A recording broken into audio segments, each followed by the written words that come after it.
हमारे साथ ज्यादा बातचीत करेंगे संवाददाता आकाश इस वक्त जुड़ चुके हैं। आकाश, क्या जानकारी मिल पा रही है? हालांकि एक बड़ी कामयाबी यहां पर हाथ लगी है, पाकिस्तानी जासूस को यहां पर गिरफ्तार कर लिया गया है और अभी तक जो बातें निकलकर सामने आ रही हैं उसमें साफ तौर पर यह देखा जा रहा है कि बाबरी मस्जिद का बदला लेने की यहां पे फिराक में था ये। बिल्कुल, देखिए यूपी एटीएस टीम को बधाई देना भी है। सबसे पहले मैं वो मकान दिखा दूं जहां पे मोहम्मद कुबैल रहता था। ये वही मकान है। चूंकि ये दो शटर है इस मकान में, एक शटर में वो किसी चीज का दुकान खोला था और दुकान को संचालित करता था।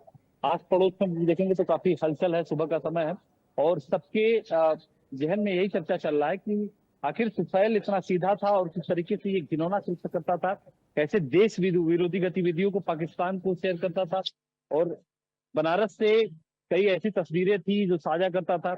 उसको लेकर काशी सहित जो तुफैल के घर के लोग हैं वो खुद शर्मिंदा है। देखिए आस पड़ोस के लोग जुटे भी हैं, हम उनसे बात भी करना चाहेंगे क्योंकि सुबह का समय है। शिवम भी है, आप पड़ोसी हैं, किस तरीके से देखते हैं? यह बड़ा ही डरा देने वाला विषय था।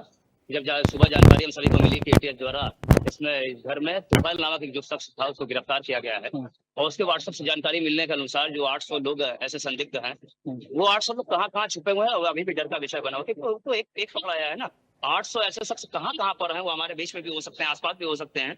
ऐसे सभी लोगों को जांच एजेंसियां जल्द से जल्द गिरफ्तार करे और उनसे कड़ी से कड़ी कार्रवाई हो। प्रदेश सरकार, केंद्र सरकार उन पर सख्त से सख्त एक्शन ले ताकि हम सुरक्षा के माहौल में हम रह सके और हमारे जो धर्म स्थल हैं उन पर विशेष सतर्कता बरते पुलिस प्रशासन का। उस पर जो खास करके मुस्लिम बहुल इलाके में जो भी मंदिर हैं और जो भी ऐसे प्राचीन जो मंदिर हैं उन पर सुरक्षात्मक व्यवस्था लगाई जाए, प्रशासन की ओर से तैनाती की जाए ताकि पूरा हमारा जो मंदिर है वो सुरक्षित। आप क्या कहेंगे जिस तरीके से हमारा सेना ऑपरेशन सिंदूर चला रहा है, वही हमारे देश में ही काशी में रहने वाले लोग पाकिस्तान के लिए सूचना दे रहे हैं? देखिए, देशद्रोही हम लोग को खुद को मतलब इतना भरोसा नहीं था कि हमारे अगल बगल मतलब देशद्रोही आदमी रह रहा है जो है, और हम लोग पूरा हिंदू समाज का हर व्यक्ति जो है आश्चर्यचकित है कि हमारे अपने बीच में जो है आतंकवादी रह रहा है जो है। और मैं प्रशासन से मांग करता हूं कि जितने 800 नंबर व्हाट्सएप पे उसके हैं उसकी जांच की जाए और जो भी हमारे छोटे भाई शिवम ने कहा जो है कि हमारे जितने धार्मिक स्थल हैं उनको जो है प्रशासन विशेष सुरक्षा प्रदान करे जो है। और जहां तक हमारे देश की सेना की बात है, देश का सेना जो है परचम लहराया है, सदैव से लहराता आया, आज भी लहरा रहा है। हमारे प्रधानमंत्री नरेंद्र मोदी जी के नेतृत्व में जो है पाकिस्तान को सबक भी सिखाए हैं, लेकिन जो हमारे देश के अंदर गद्दार हैं उनको भी सबक कड़े से कड़े सजा देकर उनको सबक सिखाना चाहिए जो है। और मुस्लिम समाज से मैं अपील करता हूँ कि उनके अगल बगल जो भी मतलब ऐसे देशद्रोही तत्व हैं उनको जो है चिंतित कर दो, स्वयं से जो है प्रशासन को के हवाले करें जो है, इससे अपना भाईचारा बना रहे, उसमें कोई संदेह न हो आदमी। काशी तो गंगा जमुनी तहजीब के नाम से जानी जाती थी, कहीं ना कहीं ये तहजीब पे काला धब्बा मोहम्मद तुफैल ने लगा दिया। देखिए, अभी तक तो जो धब्बे की आप बात कर रही है तो हमें लगता है कि ये इनका जो एक कौम है वो हमारे देश के लिए ही एक धब्बा है। जिस तरीके से इनका प्रकरण चल रहा है, घर घर मोहल्ले मोहल्ले हमारे देश में कोने कोने इस तरीके से आतंकवाद जिस तरीके से फैला रहे हैं। और शिवम, काशी में तो एक मिसाल दी जाती थी गंगा जमुनी तहजीब की। आप जिस क्षेत्र में खड़े हैं यह गोस्वामी तुलसीदास बाबा की साधना स्थली है। यही पास में हनुमान जी का मंदिर है जो तुलसीदास बाबा द्वारा हाथ से निर्मित की गई, अपने स्वनिर्मित उन्होंने प्रतिमा स्थापित की थी। वह बड़ा ही प्राचीन है। श्री रामचरितमानस के किष्किंधा कांड और सुंदर कांड की रचना जो है इसी मंदिर में हुई है। और यही पास में एक ऐसी हम कहते हैं कि यह स्थल बड़ा ही पवित्र है, बड़ा ही प्राचीन है। इसकी जो धार्मिकता को ठेस पहुंचाने का प्रयास किया गया है, ऐसे लोगों पर दंडात्मक कार्रवाई हो और उन पर तत्काल रूप से जो है बहुत बड़ी से बड़ी कार्रवाई की जाए। देखिए, कार्रवाई करने की मांग आस पड़ोस के लोग, काशी के लोग कर रहे हैं। और मोहम्मद तुफैल के मकान के पास देखेंगे तो पुलिस के आला अधिकारी जो है, कांस्टेबल है, उनकी तैनाती कर दी गई किसी तरीके से कोई बवाल न उपद्रव हो, क्योंकि कानूनी जो प्रक्रिया है वो कानूनी प्रक्रिया हो ही रही है। एटीएस के द्वारा मुकदमा लिखा गया है, अब पूछताछ चल रही है। वो 600 नंबर किस चीज के हैं, क्या क्या अब तक जानकारियां साझा किया गया है और काशी सहित यूपी के कहाँ कहाँ की तस्वीरें जो है वो मोहम्मद तुफैल ने क्या क्या साझा किया है, उन सभी को लेकर गहनता से जांच यूपी एटीएस की टीम कर रही है। चलिए आप बने रहिए हमारे साथ। वहीं लखनऊ से संवाददाता वर्षा भी इस वक्त हमारे साथ जुड़ चुकी हैं, उनके पास चलेंगे। वर्षा, जिस तरीके से देखा जाए लगातार जासूसों की धरपकड़ यहां पर की जा रही है और यूपी एटीएस को ये बड़ी कामयाबी यहां पर हाथ लगी है। जिस तरीके से पाकिस्तानी जासूस तुफैल की गिरफ्तारी हुई है, हालांकि अब तमाम सवाल जवाब यहां पर किए जा रहे हैं, लेकिन देखा जाए तो एक बड़ी प्लानिंग यहां पर उसकी तरफ से की जा रही थी। देखिए, बिल्कुल जिस तरीके से वाराणसी से तुफैल की गिरफ्तारी हुई है और जिस तरीके से तुफैल के पास जितने भी सामान है उसकी छानबीन हो रही है, जो पूछताछ हो रही है, उसमें परतें दर परतें खुलती जा रही हैं। पहली परत कि व्हाट्सएप पर उसके पास पाकिस्तानी 600 नंबर थे, 600 नंबरों से वो पाकिस्तान से कांटेक्ट में था। उसके साथ साथ फेसबुक पर नफीसा नाम की लड़की के साथ कांटेक्ट में था जो पाकिस्तानी थी। जिस तरीके से लगातार ज्ञानवापी से लेकर वाराणसी के नमो घाट से लेकर एक एक तस्वीरें वो साझा करता था और व्हाट्सएप चैट में एक एक चीज सामने आई जिसमें वो कैसे बातचीत करता था, किस तरीके से वो बदला लेने की बातचीत चलती रहती थी, किस तरीके से बाबरी मस्जिद का बदला लेने की एक बड़ी बात कही जा रही थी इस व्हाट्सएप चैट में और लगातार साजिश की जा रही थी कि आखिर कैसे बदला लिया जा सकेगा, क्योंकि ऑपरेशन सिंदूर चल रहा था। ऑपरेशन सिंदूर के बाद यूपी एटीएस काफी ज्यादा सतर्क हुई और लगातार अंदर बैठे घुसपैठियों पर नजर रखने लगी, लगातार जांच पड़ताल करने लगी और इस घुसपैठियों को पकड़ने जाने की कोशिश करने लगी। लगातार लोगों की गिरफ्तारी हो रही है। जिस तरीके से तुफैल की गिरफ्तारी हुई है, अब कई परतें खुलती जाएंगी, तुफैल से पूछताछ की जाएगी, तुफैल के मोबाइल की फॉरेंसिक जांच की जाएगी और भी बहुत सारी चीजें तुफैल के मोबाइल से निकलती हुई नजर आएगी। और जिस तरीके से तुफैल अपने काम को अंजाम देता था वो एक एक चीजें पता चलेगी। उन 600 नंबरों के बारे में भी पता चलेगा कि आखिर ये 600 लोग कौन हैं और ये कहां कहां है। जिस तरीके से पाकिस्तानी नंबर थे, कैसे ये सिम कार्ड प्रोवाइड किए गए, कैसे ये बातचीत करता था और क्या क्या जानकारी इसने भारत के बारे में दे रखी है, क्योंकि वाराणसी संसदीय क्षेत्र प्रधानमंत्री नरेंद्र मोदी का है। और जब पहलगाम हमला हुआ तो आपने साफ तरीके से देखा होगा कि किस तरीके से प्रधानमंत्री नरेंद्र मोदी का नाम भी लिया गया था।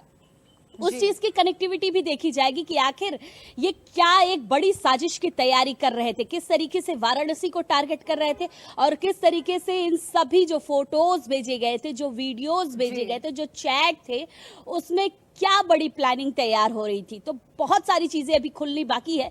यूपी एटीएस अभी पूछताछ कर रही है तुफैल से और पूछताछ में बहुत सारी चीजें अभी सामने आने वाली है। चलिए बिल्कुल वर्षा, आप बने रहिए हमारे साथ। एक बार फिर चलते हैं, आकाश लगातार हमारे साथ बने हुए हैं ग्राउंड जीरो से, वाराणसी से। आकाश, आपने तमाम लोगों से बातचीत भी की, कहीं ना कहीं एक काफी ज्यादा शॉकिंग ये हो जाता है क्योंकि जिस इलाके में वो रह रहा था, आसपास के लोग जो वहां पर उससे रोज मिलते जुलते थे और इस तरीके की प्लानिंग यहाँ पर की जा रही थी। और देखिए कहीं ना कहीं इस पूरे गिरोह में और भी लोग शामिल होने वाले होंगे। जिस तरीके से ये जासूसी यहाँ पर कर रहा था, हालांकि यूपी एटीएस यहाँ पर पूछताछ कर रही है, लेकिन जाहिर सी बात है कई और नाम है जिसके खुलासे इसमें हो सकते हैं। बिल्कुल, देखिए मोहम्मद तुफैल के अलावा कई और शख्स हैं जिनकी छानबीन चल रही है। तुफैल से पूछताछ लगातार जारी है। यूपी एटीएस की टीम जो आला अधिकारी हैं वो लगातार पूछताछ कर रहे हैं। साथ साथ वो जो 600 नंबर है जो पाकिस्तान से जुड़े हुए हैं, उन सभी नंबरों की भी छानबीन किए जा रहे हैं और उन नंबरों से काशिश और कौन कौन जो शख्स था जो कॉल करता था, उन सभी पहलुओं पे जो यूपी एटीएस की टीम है वो जांच कर रही है। मैं देखिए जिस क्षेत्र में हूँ, ये हनुमान फाटक का क्षेत्र कहा जाता है और देखिए सुबह सुबह का जो समय है और जो काशी के लोग हैं, जो तुफैल के मोहल्ले के लोग हैं, वो बाहर खड़े हुए कहीं ना कहीं चर्चा कर रहे हैं कि, और खुद तुफैल के मामा के लड़का का यही कहना है कि हम लोग शर्मिंदा है, पूरी काशी शर्मिंदा है कि ऐसे घिनौना कृत्य, ऐसे देश विरोधी कृत्य यदि कोई करता है तो पूरा देश शर्मिंदा होता है। खाते हिंदुस्तान के हैं, गाते हिंदुस्तान के हैं, लेकिन जो काम करते हैं वो पाकिस्तान के लिए करते हैं। कहीं ना कहीं पूरा काशी शर्मसार है, पूरा मोहल्ला शर्मसार है, सभी आक्रोश है और बड़ी से बड़ी कार्रवाई करने की मांग भी काशी के लोग कर रहे हैं। चलिए बिल्कुल, और लगातार वर्षा भी हमारे साथ बनी हुई है। वर्षा, देखिए जिस तरीके से ऑपरेशन सिंदूर के तहत आतंकियों का सफाया तो किया जा रहा है, लेकिन बहुत जरूरी ये भी हो जाता है कि देश के अंदर बैठे जो गद्दार हैं इन पर भी सख्त कार्रवाई की जानी चाहिए, इनको भी सबक सिखाया जाना चाहिए। देखिए बिल्कुल जिस तरीके से ऑपरेशन सिंदूर चला और जिस तरीके से अब यूपी एटीएस लगातार सतर्क दिखाई दे रही है और लगातार आप देखेंगी तो हर रोज कोई ना कोई ऐसा व्यक्ति गिरफ्तार हो रहा है यूपी एटीएस के द्वारा जो कहीं ना कहीं पाकिस्तानी जासूस बताया जा रहा है, कहीं ना कहीं संदिग्ध गतिविधि करता हुआ नजर आ रहा है। जिस तरीके से तुफैल की गिरफ्तारी हुई, तुफैल के घर के आसपास के लोग भी यही कहते हुए नजर आए कि तुफैल बड़ा ही शांत किस्म का आदमी था, वो इस तरीके की चीजें कर रहा था और वो इस तरीके से चीजें कर रहा था ये पता नहीं चला। लेकिन आपके आस पड़ोस शायद कुछ लोग ऐसे भी हैं जो शांत तो नजर आते हैं लेकिन अंदर से वो क्या चीजें करते हैं ये आपको नहीं पता चलता है। तो ऐसे लोगों से सतर्क भी रहने की जरूरत है और ऐसे लोगों के बारे में जानने की भी जरूरत है कि आखिर ये कर क्या रहे हैं। जिस तरीके से यूपी एटीएस अब जिस तरीके से छानबीन कर रहा उसमें एक एक पहलुओं पर जांच करता है।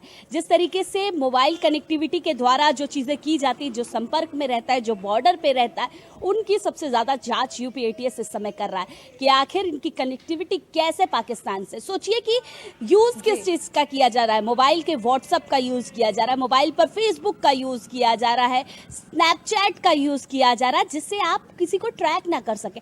ये ऐसे प्लेटफॉर्म है जिस पर ट्रैकिंग करना मुश्किल होता है लेकिन यूपी एटीएस अब इन सभी प्लेटफॉर्मों के जरिए भी ट्रैक करने की कोशिश कर रहा है, एक एक पहलू निकाल रहा है। इंटेलिजेंस की तरफ से लगातार जांच पड़ताल की जा रही है। कहीं भी कनेक्टिविटी अगर पाकिस्तान से नजर आ रही है किसी भी व्यक्ति की तो उसको सबसे पहले पकड़ा जा रहा है, उसको पूछताछ की जा रही है, उससे जाना जा रहा है कि आखिर उसके साथ कितने और घुसपैठे मौजूद है। जिस तरीके से अभी यूपी एटीएस ने 4 से 5 लोगों को कुछ लगभग एक हफ्ते में गिरफ्तार किया होगा, उनसे भी पूछताछ चल रही है लेकिन इस पूछताछ में बहुत सारी कनेक्टिविटी सामने आ रही है कि एक व्यक्ति जिसकी गिरफ्तारी होती है उसकी 2 से 4 लोगों से कनेक्टिविटी लगातार बनी रहती है। 2 से 4 लोग वो वही है जो अभी भी हिंदुस्तान में मौजूद है, जगह जगह मौजूदगी है उनकी और ये साफ पता चल रहा है कि इनकी मौजूदगी होने की वजह से भारत में कुछ ना कुछ गतिविधियां की जा रही हैं। पहुंचाने के लिए